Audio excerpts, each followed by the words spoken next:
guys, I'm going to show you how to make a custom ODI plate number decal in case you don't know and you want to. So you're just going to go to motocutsmx.com and you're going to search custom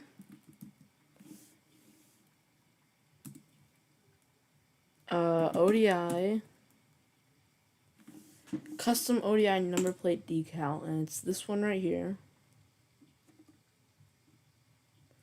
And then you just select your design out of it, and you select your style out of these four.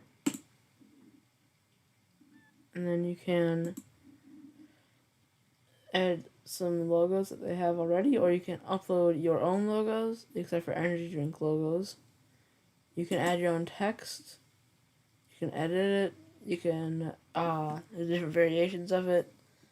And there's a lot more that you can do. And you can also buy pre-made stuff on this website.